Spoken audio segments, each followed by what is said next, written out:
आज है 14 जुलाई 2025 दिन सोमवार। Welcome back to clean news MP. चलिए देखते हैं मध्य प्रदेश की 25 फटाफट बड़ी खबरों को। इससे पहले आप न्यूज को कहां से देख रहे हैं हमें कमेंट में बताना बिल्कुल ना भूलें। साथ ही हमारे फेसबुक पेज को भी फॉलो करें। फेसबुक पेज का लिंक डिस्क्रिप्शन में दिया गया है। आज को होगा प्रदेश के आयुष्मान आरोग्य मंदिरों पर शिविरों का आयोजन। आयुष्मान आरोग्य मंदिरों पर आज 14 जुलाई को आयुष्मान आरोग्य शिविरों का आयोजन किया जा रहा है। इन शिविरों के माध्यम से समुदाय के अंतिम व्यक्ति तक स्वास्थ्य सुविधाएं उपलब्ध कराए जाने का लक्ष्य है। इन शिविरों में विभिन्न रोगों की जांच, उपचार और आवश्यकता पड़ने पर अन्य संस्थाओं में रेफरल की सुविधाएं उपलब्ध होंगी। मध्य प्रदेश के 8 शहरों को राष्ट्रीय स्तर पर मिलेगा सम्मान। मध्य प्रदेश के लिए खुशखबरी है और गौरव का पल है कि प्रदेश के 8 शहरों को राष्ट्रीय स्तर पर सम्मानित किया जाएगा। ये सम्मान राष्ट्रीय राजधानी दिल्ली में राष्ट्रपति द्रौपदी मुर्मू और केंद्रीय मंत्री मनोहर लाल खट्टर द्वारा दिया जाएगा। कार्यक्रम विज्ञान भवन में 17 जुलाई को आयोजित किया जाएगा। सीएम डॉक्टर मोहन यादव ने इस पर खुशी जताई। एमपी को एक और वंदे भारत की सौगात, जुलाई में ही ट्रायल संभावित। मध्य प्रदेश को जल्दी एक और वंदे भारत एक्सप्रेस की सौगात मिलेगी। ये प्रीमियम ट्रेन कई महानगरों को जोड़ेगी। नई वंदे भारत एक्सप्रेस इंदौर से निजामुद्दीन के बीच चलेगी। रेलवे बोर्ड के अधिकारियों के अनुसार इस ट्रेन का जुलाई में ही परीक्षण हो सकता है। इसके लिए वंदे भारत एक्सप्रेस का नया रैक नई दिल्ली आ चुका है। इंदौर निजामुद्दीन वंदे भारत एक्सप्रेस का परीक्षण 6 से 8 कोच लगाकर किया जाएगा। 100% वेतन की मांग पर हाईकोर्ट सख्त, मध्य प्रदेश सरकार से मांगा जवाब। 100% वेतन की मांग पर हाईकोर्ट सख्त, मध्य प्रदेश सरकार से जरिए चयनित नवनियुक्त सरकारी कर्मचारियों को पूरा वेतन न मिलने के मामले में अब हाईकोर्ट ने सरकार से जवाब मांगा है। जबलपुर हाईकोर्ट ने इस मुद्दे पर नोटिस जारी कर सरकार से स्पष्टीकरण मांगा है। दरअसल एमपी ईएसबी के जरिए हाल में नियुक्त हुई कई शासकीय कर्मचारियों ने हाईकोर्ट में याचिका दायर की थी। इन कर्मचारियों की मांग है कि उन्हें पहले दिन से 100% सैलरी दी जाए क्योंकि वे नियमित काम कर रहे हैं। भोपाल में 90 डिग्री व इंदौर में जेड शेप ब्रिज के बाद एमपी सरकार का बड़ा फैसला। एमपी सरकार ने बड़ा फैसला लिया। ब्रिज को लेकर मिल रही लगातार शिकायतों के बाद अब प्रदेश में सरकारी इंजीनियर्स को कंस्ट्रक्शन के नियम पढ़ाए जाएंगे। भोपाल में 90 डिग्री, इंदौर में जेड शेप ओवर ब्रिज के बाद पीडब्ल्यूडी एग्जाम कराएगा। रिजल्ट के बाद पोस्टिंग और जिम्मेदारी के बड़े काम दिए जाएंगे। दुनिया को दिखाएंगे चंबल, ग्वालियर, बुंदेलखंड की खूबियां। विदेश दौरे से पहले सीएम ने कहा कि एमपी में निवेश के लिए देश ही नहीं बल्कि विश्व के प्रमुख देश भी आकर्षित हैं। 15 तक संयुक्त दुबई व अबू धाबी और 16 से 19 जुलाई को बार्सिलोना व मैड्रिड के निवेशकों, उद्यमियों और विशेषज्ञों से मिलने और उन्हें मध्य प्रदेश की संभावनाओं से परिचित कराने जा रहा हूं। चंबल, ग्वालियर, बुंदेलखंड, महाकौशल, मालवा जैसे हर क्षेत्र की खूबियों को विदेश में बताएंगे। कमलनाथ का आरोप, किसानों को बेचा जा रहा नकली खाद, सरकार दे रही माफियाओं को संरक्षण। पूर्व मुख्यमंत्री कमलनाथ ने प्रदेश सरकार पर किसानों के साथ धोखा करने का गंभीर आरोप लगाया है। उन्होंने कहा कि खाद के नाम पर किसानों को सीमेंट और टाइल्स की राख बेची जा रही है। नकली डीएपी के कारण कई इलाकों में फसलें बर्बाद हो गईं, जिससे किसानों की लागत भी डूब गई। कमलनाथ ने आरोप लगाया कि ये नकली उर्वरक माफिया बिना सरकारी संरक्षण के फल फूल ही नहीं सकते। उन्होंने सरकार से तत्काल सख्त कार्रवाई की मांग की और चेतावनी दी कि यदि ये सिलसिला नहीं रुका तो प्रदेश में किसान आंदोलन तेज होगा। एमपी ने फिर रचा इतिहास, इंदौर नई कैटेगरी में नंबर 1। स्वच्छता सर्वेक्षण 2024 में मध्य प्रदेश ने शानदार प्रदर्शन किया। इंदौर ने नई श्रेणी में लगातार 8वीं बार देश में पहला स्थान हासिल किया। वहीं उज्जैन ने 3 से 10 लाख की जनसंख्या श्रेणी में नंबर 1। भोपाल प्राकृतिक सुंदरता, साफ सफाई और आदर्श जीवन शैली के लिए देश का आदर्श नगर बनता जा रहा है। सीएम मोहन यादव ने इस उपलब्धि पर प्रदेशवासियों और स्वच्छता कर्मियों को बधाई दी। मध्य प्रदेश विधानसभा में स्पीकर कॉन्फ्रेंस आज, विधानसभा समितियों की कार्यप्रणाली की होगी समीक्षा। राजधानी भोपाल में देश के 7 राज्यों के विधानसभा अध्यक्षों की एक अहम बैठक आयोजित होने जा रही है। ये बैठक विधानसभा की समितियों की कार्यप्रणाली की समीक्षा और सुधार के उद्देश्य से हो रही है। इस अवसर पर मध्य प्रदेश विधानसभा अध्यक्ष नरेंद्र सिंह तोमर खुद तैयारियों का जायजा लेने विधानसभा भवन पहुंचे। सीएम मोहन यादव की वैश्विक निवेश यात्रा शुरू, दुबई में भारतीय समुदाय ने किया जोरदार स्वागत। मध्य प्रदेश के मुख्यमंत्री डॉक्टर मोहन यादव का 13 जुलाई को दुबई पहुंचते ही जोरदार स्वागत किया गया। भारतीय मूल के नागरिकों और फ्रेंड्स ऑफ एमपी के साथ साथ दुबई के अधिकारियों ने उन्हें शॉल और बुके दिया।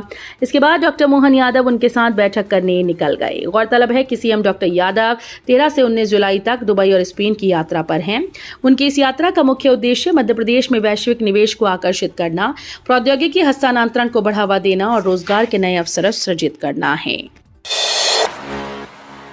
एमपी हाईकोर्ट का आदेश, भर्ती परीक्षा में शामिल अभ्यर्थियों के अंक होंगे सार्वजनिक।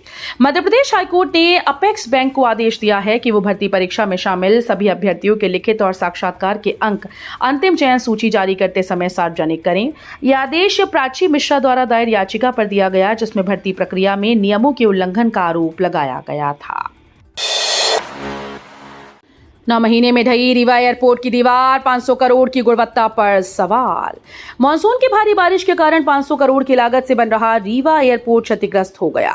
लगातार बारिश के चलते एयरपोर्ट की बाउंड्री वॉल ढह गई, जिसका लोकार्पण पीएम मोदी ने पिछले साल किया था। हालांकि रनवे पूरी तरह से ठीक है, जेसीबी की मदद से दीवार का मलबा हटाया गया।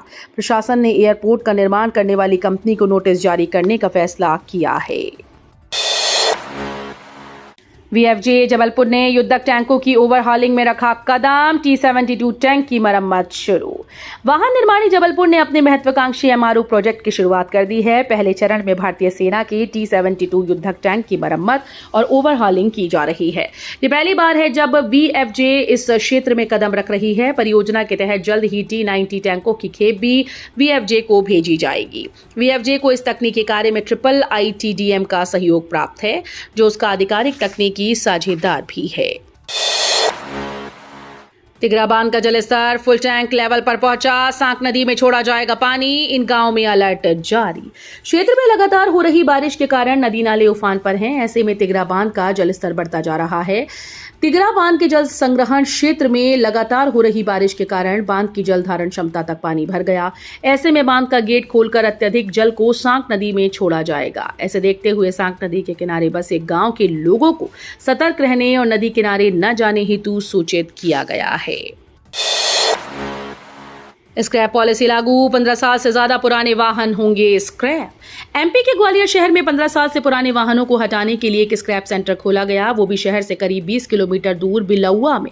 लोगों को 15 साल से अधिक पुराने वाहनों को स्क्रैप कराने से क्या फायदे हैं, इसकी जानकारी नहीं, जिसके कारण लोग इसमें रुचि नहीं दिखा रहे। देश में स्क्रैप पॉलिसी लागू करने के पीछे उद्देश्य प्रदूषण फैला रहे वाहनों को हटाना था। प्रदेश में पहले चरण में सरकारी वाहनों को हटाने की शुरुआत हुई। इसके लिए प्रदेश के प्रत्येक जिले के कलेक्टर से 15 साल से अधिक पुराने वाहनों की जानकारी मांगी गई। इंदौर में ई रिक्शा संख्या की नियंत्रण नीति आज तक नहीं बनी, इन्हीं से हो रहे ज्यादातर हादसे। कुछ वर्ष पहले जब शहर में ई रिक्शा का चलन शुरू हुआ था तो शहरवासियों को उम्मीद थी कि उन्हें आवागमन के लिए प्रदूषण रहित साधन मिल गया। न वाहन की कर्कश आवाज सुनाई देगी, न इससे निकलने वाला काला धुआं नजर आएगा। ऐसा हुआ भी, लेकिन राहत के नाम पर शुरू हुई सुविधा शहरवासियों के लिए अब परेशानी का सबब बन गई है। शहर में ई रिक्शा की संख्या इतनी तेजी से बढ़ रही है कि किसी को कुछ समझ ही नहीं आया। दवाओं के कच्चे माल पर जीएसटी घटाने की मांग, इन्वर्टेड ड्यूटी में उलझ रहा व्यापार। दवाओं के निर्माण के लिए जो कच्चा माल खरीदना पड़ रहा है उस पर की दर ज्यादा है, जबकि तैयार दवाओं की बिक्री पर जीएसटी की दर कम। दवा निर्माताओं के संगठन ने मांग उठाई कि कच्चे माल और दवा के बीच जीएसटी के अलग अलग रेट का भेद खत्म किया जाना चाहिए। साथ ही दवा बनाने के मटेरियल और तैयार दवा दोनों पर जीएसटी की दर घटाकर 5% के स्लैब में लाना चाहिए। आईआईटी इंदौर के बीटेक के 5 स्टूडेंट्स को 1-1 करोड़ रुपए का पैकेज। भारतीय प्रौद्योगिकी संस्थान इंदौर से बैचलर ऑफ टेक्नोलॉजी करने वाले 5 छात्रों को 1-1 करोड़ रुपए से अधिक के सालाना पैकेज पर नौकरियां मिली हैं। संस्थान के इतिहास में यह पहला मौका है जब बैच के इतने सारे विद्यार्थियों को 1-1 करोड़ रुपए का पैकेज मिला। इन्हें आईटी सेक्टर की कंपनीज ने जॉब ऑफर किए। खास बात यह है कि पिछले साल आईटी सेक्टर की स्थिति ठीक न होने के बावजूद आईआईटी के विद्यार्थियों को अच्छे पैकेज पर कंपनीज ने रखा है। भोपाल के लोगों को परेशान कर रही ये 3 चीजें। पुराने शहर के सबसे व्यस्त मार्गों में से एक बैरसिया पर करौन चौराहे से सिंधी कॉलोनी तक मेट्रो की ऑरेंज लाइन बिछाने का काम किया जा रहा है। मेट्रो का काम करने के लिए कंपनी ने सड़क के बीचों बीच बैरिकेड्स लगाए हैं, जिनकी वजह से सड़कों की चौड़ाई मुश्किल से 10 फीट के आसपास रह गई। वहीं पसरा अतिक्रमण लोगों के लिए सिरदर्द बना हुआ है। इस वजह से हर दिन इस मार्ग पर घंटों तक लंबा जाम लग रहा है। तो वहीं वर्षा के दौरान कीचड़ गड्ढे जलभराव ने लोगों की मुश्किलें बढ़ा दी। भोपाल में रेड बसेस की थमी रफ्तार, 10 से ज्यादा रूट हुए ठप, यात्री हो रहे हैं परेशान। राजधानी में पब्लिक ट्रांसपोर्ट की रीढ़ की हड्डी कही जाने वाली BCLL कंपनी की लाल बसेस अब लोगों की परेशानी की वजह बन रही हैं। एक समय शहर की बड़ी आबादी को राहत देने वाली ये बसेस आज सड़कों से गायब होती जा रही हैं। करीब 10 प्रमुख रूट्स पर बसेस का संचालन पूरी तरह से बंद हो गया है, जबकि चालू रूट पर भी बसेस की संख्या बेहद सीमित हो चुकी है। ऑनलाइन आवेदन और फीस जमा कर 7 से 15 दिन में बनवा सकते हैं पासपोर्ट। यदि आप नौकरी, पढ़ाई, घूमने या किसी जरूरी काम से विदेश जाना चाहते हैं तो सबसे पहला और जरूरी दस्तावेज होता है पासपोर्ट।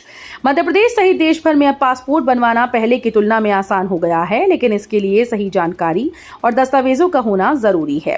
पासपोर्ट बनवाने के लिए आपको ऑनलाइन आवेदन से लेकर अपॉइंटमेंट बुकिंग, दस्तावेज सत्यापन और पुलिस वेरिफिकेशन तक की प्रक्रिया को पूरा करना होता है। अब तय नियमों और जरूरी शर्तों को पूरा करे बगैर एजेंट के भी खुद पासपोर्ट बनवा सकते हैं।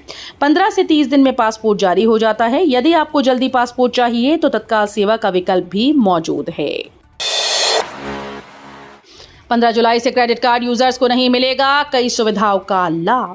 यदि आप SBI क्रेडिट कार्ड का इस्तेमाल करते हैं तो आपके लिए बड़ी खबर है। देश के सबसे बड़े पब्लिक सेक्टर बैंक ने लाखों ग्राहकों को झटका दिया।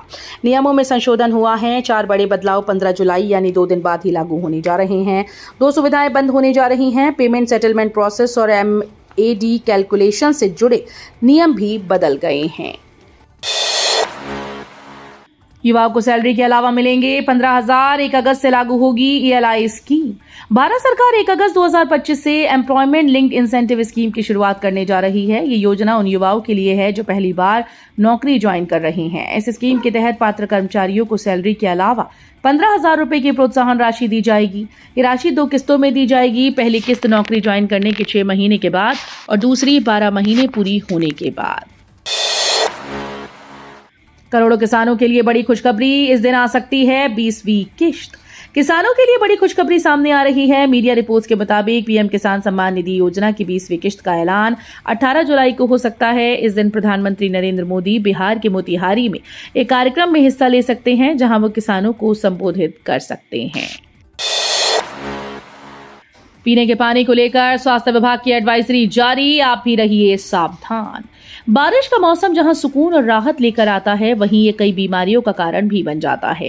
खासतौर पर दूषित पानी से फैलने वाले रोग इस मौसम में तेजी से बढ़ जाते हैं। इसको ध्यान में रखते हुए स्वास्थ्य विभाग ने एक एडवाइजरी जारी की। इसमें नागरिकों से अपील की गई है कि वे जल जनित बीमारियों से बचाव के लिए सतर्कता बरतें और केवल शुद्ध जल का ही उपयोग करें। दूषित जल के सेवन से उल्टी, दस्त, पेचिश, हैजा, पीलिया, टाइफाइड जैसी गंभीर बीमारियों का खतरा है। तो ये थी आज की 25 फटाफट बड़ी खबरें। अगर आपको न्यूज पसंद आई हो तो वीडियो को लाइक और शेयर जरूर करें। धन्यवाद।